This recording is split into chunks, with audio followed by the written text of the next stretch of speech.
Police in Abu Dhabi say 2 attacks in the emirate were likely to have been caused by explosives fired by drones. The state news agency have said 3 people died and 6 were wounded when 3 fuel tankers exploded near storage facilities in the industrial area of Musafa, which borders the international airport. In a separate incident, a fire broke out on a construction site at the airport. Our Middle East correspondent Alistair Bunkle joins me now. Alistair, what's going on here?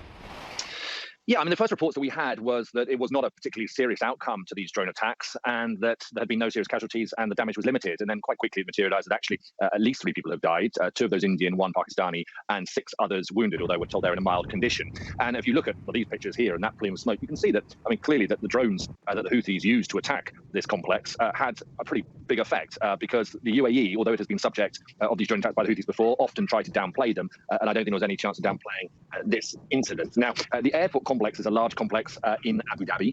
The attacks happened just outside it, really, around a construction area. So we're not sure whether or not the Houthis missed their target and perhaps they were aiming for the airport itself, or perhaps they did hit their target and we're yet to find out the significance of that. Why the UAE? Well, the UAE has previously been involved in the conflict in Yemen. It's been on the side of the pro-government forces against the Iranian-backed Houthis. And although the UAE pretty much withdrew its support and its forces from Yemen a couple of years ago, back in 2019, it has been providing some help for the defense of key areas in the center of Yemen in recent months. So it's all wrapped up in that, really. The Houthis say they're going to provide more information about the attack later, and we might find out the significance of what it was they targeted.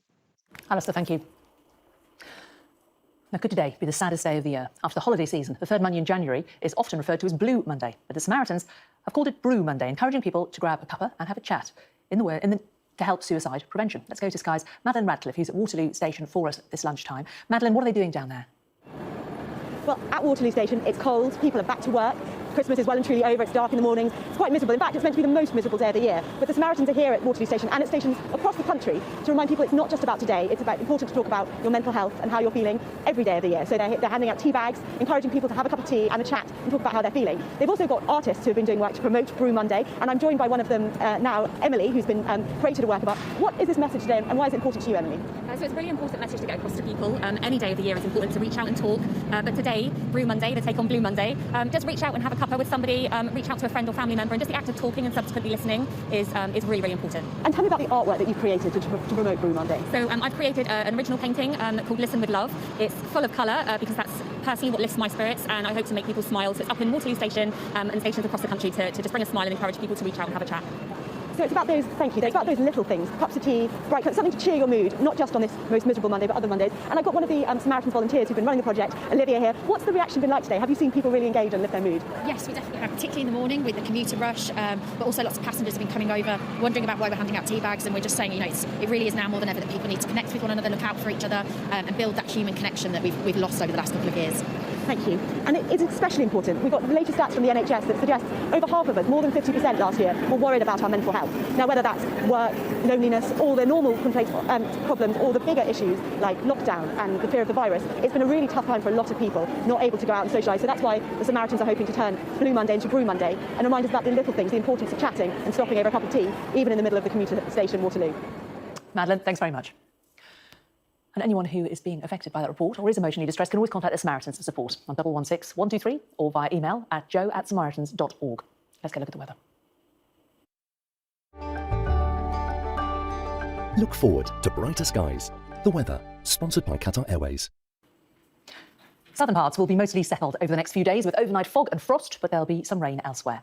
Eastern parts will be rather cool again today, although a bit warmer than recently, but generally light winds mean it should feel pleasant in the sunshine.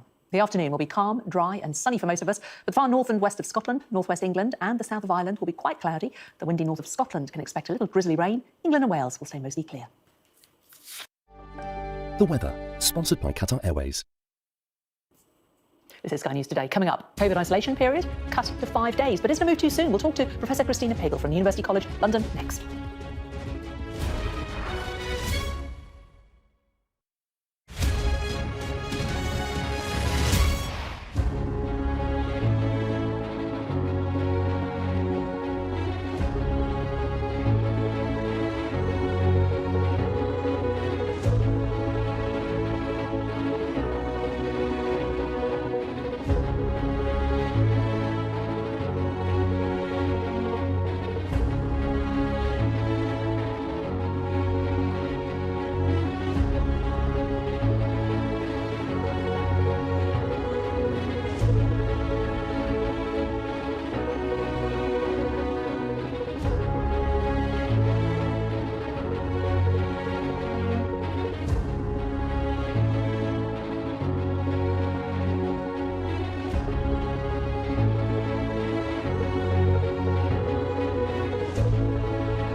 This is Sky News, the top stories this hour. A British man shot dead after taking 4 people hostage at a Texas synagogue has been named by the FBI as Malik Faisal Akram. Counter-terror police have arrested 2 teenagers in Manchester, and in the last few moments, the Prime Minister, Boris Johnson's spokesman, has said it was an anti-Semitic act of terrorism and that the Prime Minister's thoughts are with the Jewish community in Texas and around the world.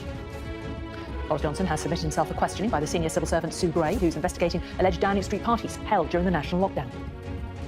Changes to UK COVID rules come into effect from today, including a cut to COVID isolation in England. And in Scotland, the limit on numbers at outdoor events have been lifted. Well, let's stay with that story. And joining me now is Professor Christina Pagel, Director of the Clinical Operations Research Unit at University College London. Good to talk to you today. Are you concerned about this reduction from 7 to 5 days? Yeah, I mean, I think it's clearly done because of the kind of inconvenience of the number of people who are having to self-isolate and not from a scientific basis. One of the few studies that's looked specifically at Omicron and infectiousness have found that actually the peak is between 3 and 7 days. So 5 days is kind of bang in the middle of that. So it's not clear, firstly, whether actually most people are still going to be infectious at 5 days, so it's not going to make that much difference to the inconvenience. And secondly, whether it means that a lot more people who are potentially infectious will be out back at work too early. But if you are testing negative, which is what the government says you need to be on days 5 and 6, if you're negative, does that mean that you are not contagious? That means you're much less likely to be contagious. I mean, the tests are good, but they're not perfect. And so obviously, even if everybody tested exactly how they're meant to test, it still means that cases will be missed. Certainly, I hope that they have changed the guidance so that you now do both throat and nose, because that gives you a better result. You're more likely to pick up infection. The other thing that worries me is that you're asking people potentially to go back to work when they're not feeling well, even if they're testing negative. I mean, people that I know who've had COVID have generally felt ill for about a week. And then the other worry is that people on, particularly those on low income who don't have adequate sick pay or access to sick pay, will kind of feel a lot of pressure to go back before they're ready, or even before, feel a lot of pressure to come up with a negative test as well. I mean, the government is obviously keen to get people back to work if they are fit and healthy, they say. They say that there is no compunction to go back on day 6 if you're not feeling well. It's the impact, isn't it, that it's having on other parts of the community, and indeed the impact it's having in the health service on those who don't have COVID, that also needs to be balanced. It's not just about an economic need, is it? It's about people working within the NHS and operations and appointments for those with other long-term illnesses that are being affected. I guess I would say 2 things to that. The first is, a bit like the pandemic last summer, the problem is really high levels of COVID. And in a way, what we're trying to do is legislate away the inconvenience of having a high level of illness in the population. What we need to do is tackle the high level of illness, and that would get rid of the problem. The other issue, particularly for healthcare workers, is that there's even a higher risk if you go back and you're still infectious of potentially infecting more vulnerable people who presumably are the people who need treatment. So, I think there is kind of, it is a risk. And, what was I going to say? Sorry. Happens to me all the time. Yeah, no, we were just talking about the impact on organisations like the NHS. If a lot of people are off sick, or a lot of people are isolating with COVID, and they're perhaps feeling well, and they're perhaps testing negative, and they'd like to come back to work, isn't it good if they do come back to work because of people with other illnesses and other issues that require treatment and operations? Yeah, so I think my point there was firstly that if you come back, and even if you have had 2 negative tests but you're still infectious, that there is a potential you will infect vulnerable patients. But the other issue is that you could then infect your colleagues and actually end up with more people needing to go off work as the sickness spreads. Now, hopefully, with 2 negative lateral flows, the risk of that is reduced, but it's certainly not reduced to 0. And for staff that are not on adequate sick pay, particularly, which we know is the case for care homes and social care, there isn't good sick pay. People will feel under a lot of pressure to go back at 5 days to earn money. And that, I think, is an additional concern that we haven't addressed. We spoke to a professor in public health from Stirling University a short while ago, and we were talking about the comparisons between the way that Scotland and Wales have handled it and England. Now we've had a bit of time and we're able to take a step back as we see the regulations being relaxed in Scotland. Do you have any reflections on the different ways that the different nations have handled it? Have any one done better than any other? Well, it's correlation, not causation. But all the other home nations did introduce restrictions, either just before Christmas or just after Christmas. And the latest ONS infection survey across the 4 nations showed that England did have significantly more infection than the other 3 nations. Now, there could be other reasons for that, but certainly to me, it does seem as if the other nations have actually managed it a little bit better and haven't ended up with the same peaks that we have in England. And to me, less illness is better. I can't quite see how you can argue that point. Indeed. Professor Christina Pagel, good to talk to you. Thank you very much. The chairman of the global banking giant Credit Suisse, Antonio Horta Osorio, has resigned with immediate effect after an internal company investigation. He was reportedly found to have broken the UK's COVID-19 quarantine rules at least twice, including taking a trip to the Wimbledon tennis finals in July last year. Well, let's bring in Sky's Ian King. Ian, he's quite a colourful figure in the world of banking, isn't he? Antonio Horta Osorio certainly is, Jane, one of the most charismatic figures on the international banking circuit for quite a while. He was previously, of course, chief executive of Lloyds Banking Group, and it was a business that he came to more than a decade ago when the business was still controlled or majority owned by the UK taxpayer following its bailout, following the financial crisis. And he oversaw a turnaround in its fortunes and restored it eventually to private sector ownership, and is generally regarded as having done a pretty good job in that respect. Now, last year, he was appointed as chairman of Credit Suisse, which is a business that's had quite a few problems of its own. It was caught up, for example, in the Greensill Capital affair. It lost money there. It also lost money when a hedge fund called Archegos collapsed last year. Even before that, it was the centre of a scandal in which it turned out that it had been spying, or was accused of spying, on one of its former executives after he decamped to join a rival. So it was a business beset with quite a few problems. And Antonio Horta Osorio was brought in really to try and bring some stability to Credit Suisse, which is one of Switzerland's most important financial institutions. And this is therefore really a bit of a blow to the business. He's been accused, as you say, not only of breaking UK quarantine rules by attending the Wimbledon tennis finals on July the 10th and the 11th of last year, but the Financial Times is reporting on its website today that he was also apparently found using the plane's private jet for a personal trip to the Maldives on one occasion. So plenty of things that have been flung at him. Now, there's a statement that's been issued by the bank on behalf of Antonio Horta Osorio, and in that statement, he says that I regret that a number of my personal actions have led to difficulties for the bank and compromised my ability to represent the bank internally and externally. I therefore believe that my resignation is in the interest of the bank and its stakeholders at this crucial time. Now, shares of Credit Suisse have fallen by 1 3/4% on this news in Zurich this morning. As I say, Antonio Horta Osorio was seen as pretty critical in terms of trying to bring stability back to Credit Suisse. But as you said just now, Jane, he has attracted the headlines on more than one occasion for the wrong reasons. Just after he joined Lloyds Banking Group, he was sent on sick leave for quite a while when it turned out that he was suffering from exhaustion. And indeed, he had a recovery period in the Priory when it turned out that he was suffering from insomnia. He'd just taken on so much work that he couldn't cope with the workload.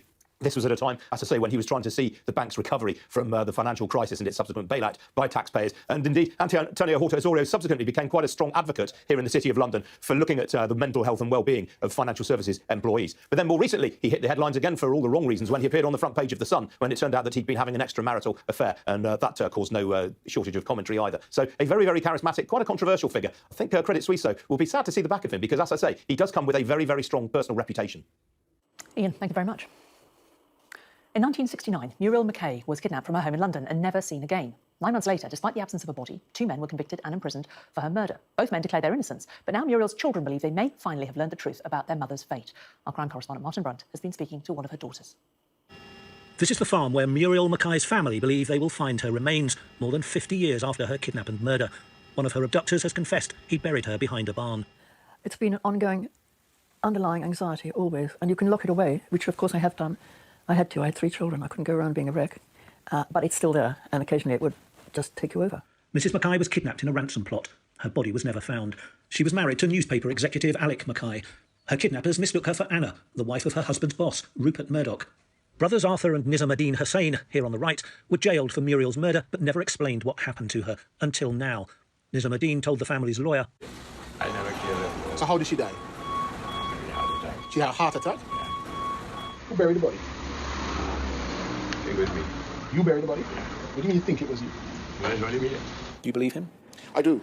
I think the precise location and so his concept of distance and time was a little strained, but I believe him that he dug that grave and that he buried Muriel somewhere in the general area that he's pinpointed. Hussain said he buried the body beneath a manure heap not far from the farmhouse where the brothers lived. My name is Diane. I am the daughter of Muriel McKay. Last week, Diane McKay visited the farm, hoping to begin the search for her mother's body. She laid flowers at what she believes is the burial site. The farm's current owner, who's been innocently caught up in the case, told her he would cooperate if police wanted to dig, but he doubted the word of the killer. He's not wanted to share where the body has been before, but now all of a sudden he's come out of prison, so many years later, all of a sudden he can imagine it, he can remember exactly where it is. It's 5 yards from this, 10 yards from that. Okay? So that is not plausible to me. It might be to you all, but it's not plausible to me. Hussain was quite precise in his description of where he buried the body.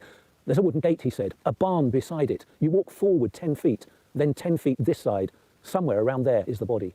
A radar scan arranged by the family appeared to show, said their analyst, soil disturbance down to 4 feet in the area indicated by the killer. I cannot forgive him, but I can be grateful that he tells me actually what happened to my mother right from the first moment, because that has been the one thing. I mean, my mother is dead. I know that. You don't bring her back. Even if you find her remains, you can't bring her back. My mother is the person I remember she was. But this is something that it brings some sort of finality to the whole thing. Scotland Yard has met the McKay family and has reopened its files. Detectives were expected to update the family in the next few days. Martin Brunt, Sky News, Hertfordshire. This is Sky News Today. Coming up, Novak Djokovic arrives home in Serbia after being deported from Australia over his lack of COVID vaccination.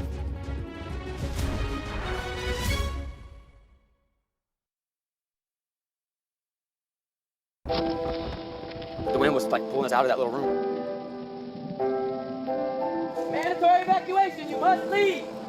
I'm Greg Milam, Sky's US correspondent here in Los Angeles. It is almost impossible to predict where these fires will go next.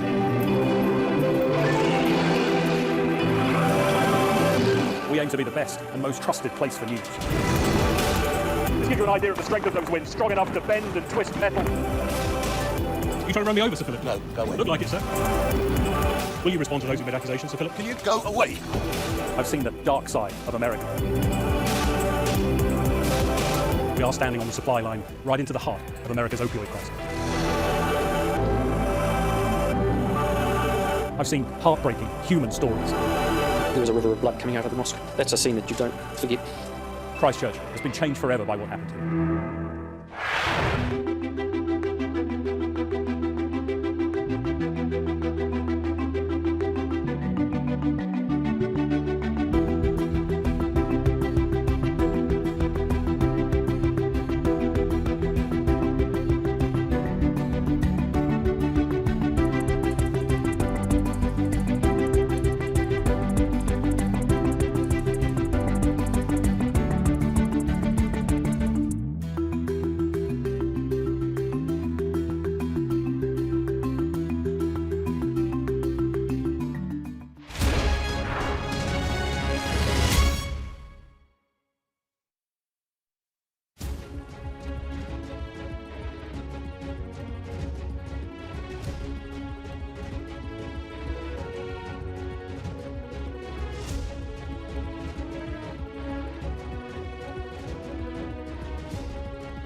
Just a bit of developing news we can bring you on the story in Tonga.